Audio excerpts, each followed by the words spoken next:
So how's it going, guys? This is Rio Murata, photographer based in Tokyo. So I think in one of my videos I talked about my best purchases in Black Friday, and within that video I talked about purchasing this black Permacell, aka masking tape by Kamui Paper MT tape, actually made in Japan.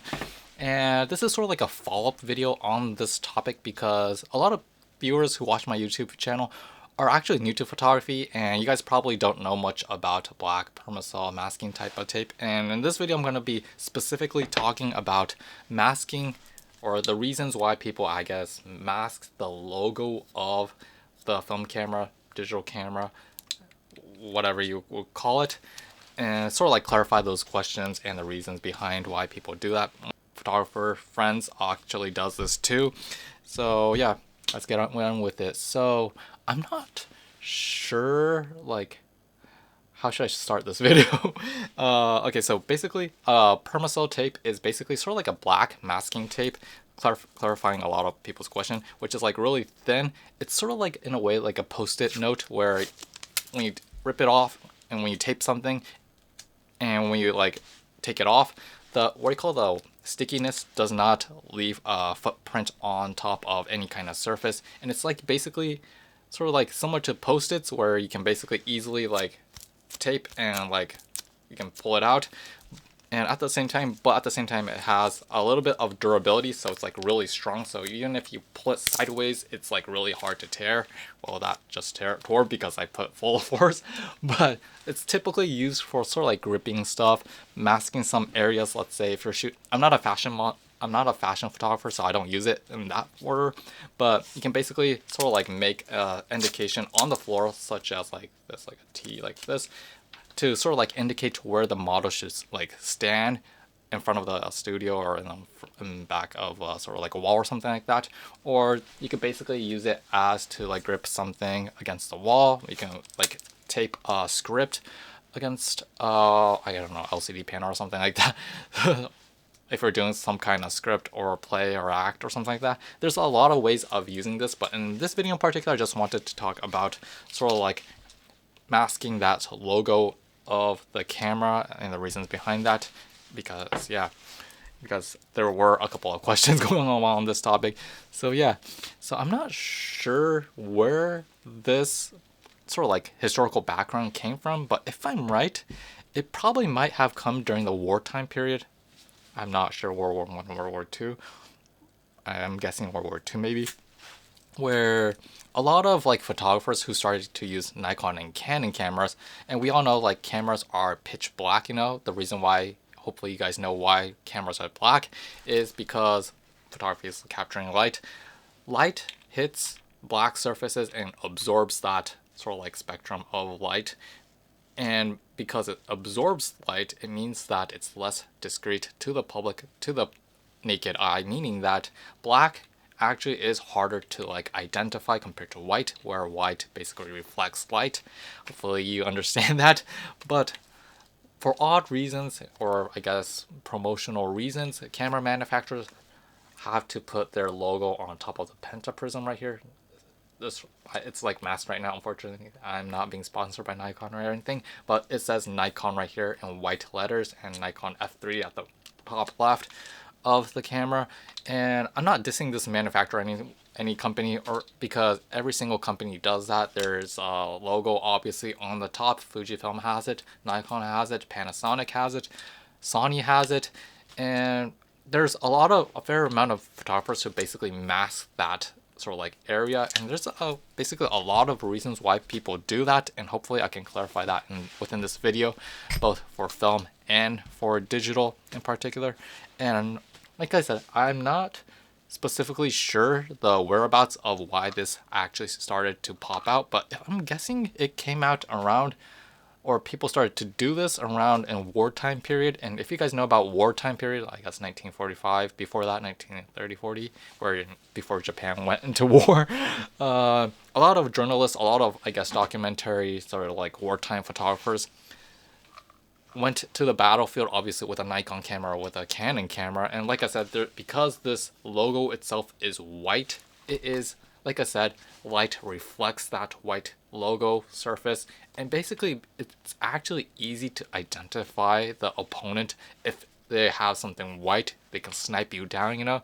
And I guess it's that concept of survival of the fittest, meaning that if the more you're like discreet, if you're not within that vision area or identified, if you're not being identified, you can basically survive longer. But because this area was white, it means that people on the opponent or the enemy can identify you and they can shoot you down. So I guess a lot of like journalists, a lot of sort of like documentary types of photographers start to, I guess, conceal this area, the pentaprism and the logo and anything that has sort of like visual like impressions. So this is a Nikon F3. There's a red like badge right here. So before the Nikon F3, it was F2, and I think they didn't have this red like badge right here, so it was easier to sort of like modify and like, you know, tape everything to black, pure black.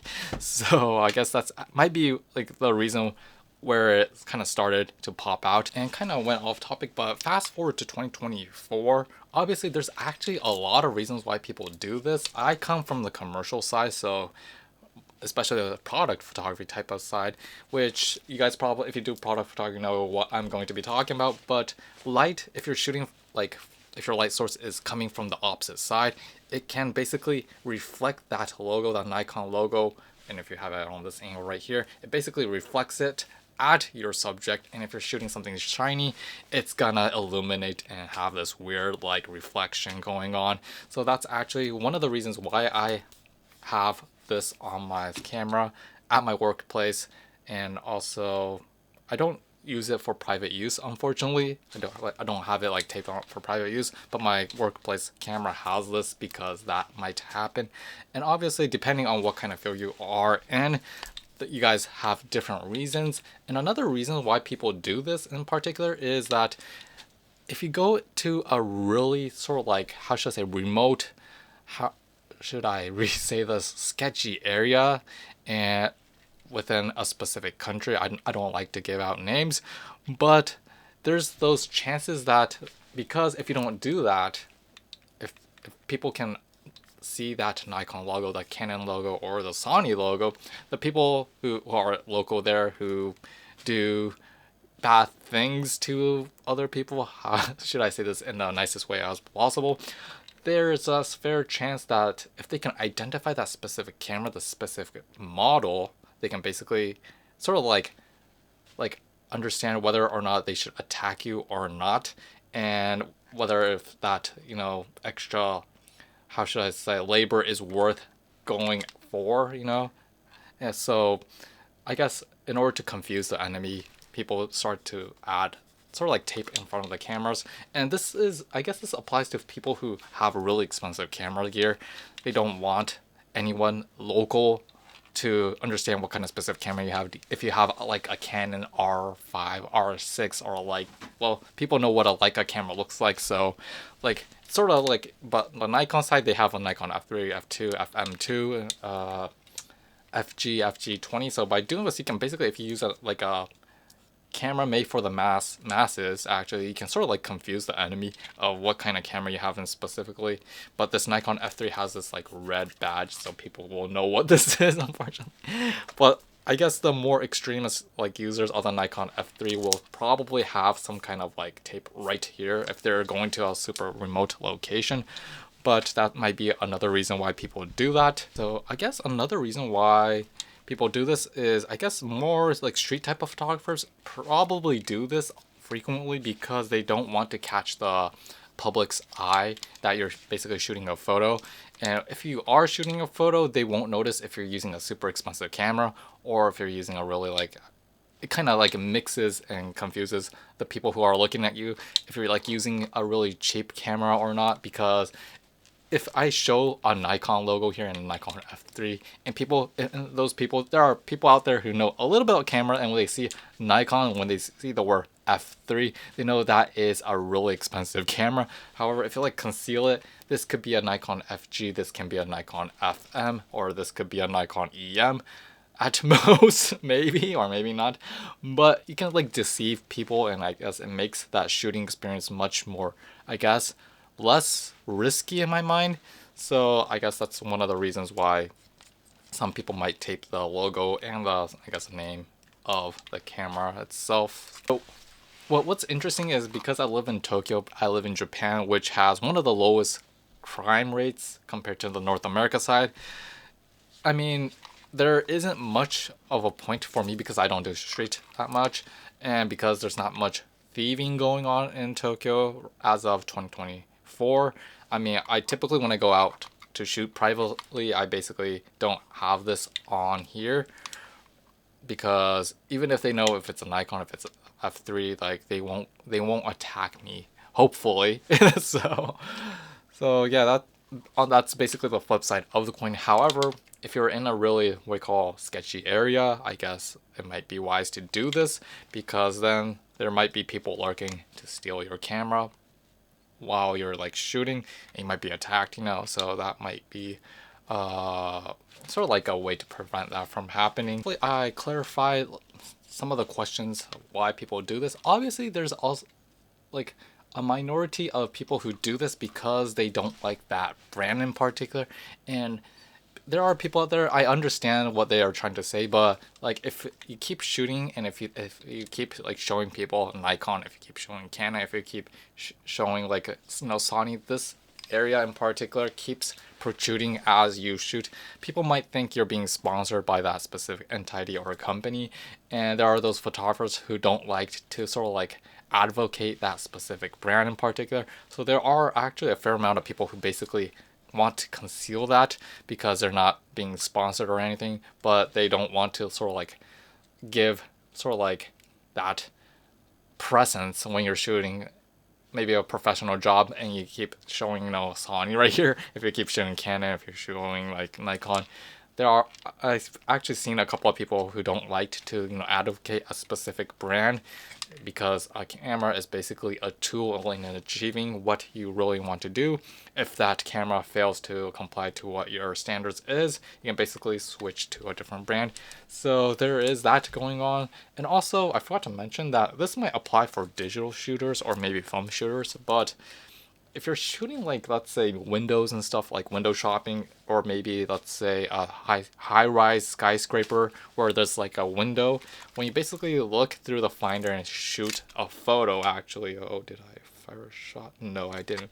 But that logo itself, because it's a little glass, you can basically sort of like when you shoot the photo, that logo might appear in your photo as a reflection, and I guess some photographers don't like that, so they basically like sort of like tape that area off. And obviously I just realized because this area right here, the Nikon F3 is red, if I shoot a window glass at a certain angle, obviously this red, well, my hand's like sort of like blocking it, so hopefully this red won't show within the photo, but that could happen when I'm shooting photos. So I guess that's another reason why people sort of like tape the logo and the name with a sort of like a Permacel tape. And obviously this is sort of like a customization where this will really depend on that person. And obviously, like I said, the tape itself is Permacel masking tape, meaning that even if you apply it, you can basically, it's not like really thick tape, so you can basically rip it off and won't like really relieve any residue on the camera itself. So yeah, your camera survives in one piece, and you can reapply these types of tapes if you want. Yeah, that's basically it on talking about, I guess, the reason why people like to sort of like tape their logos of their camera. I'm just kind of curious about you guys. Probably 100% of the viewers who watch my YouTube video are shoot with a camera, and if you do it professionally or if you don't do it professionally, there might be people out there who do this kind of like what you call customization. I'm kind of curious how many percentage of the people do this. So yeah, leave a comment in the area below. I'm happy to like see them out. And yeah, that's basically it on talking about sort of like permacelling my Nikon F3 and XT-5. So yeah, hope you guys enjoyed this video, found it informative, and yeah, we will see you next time. Peace out.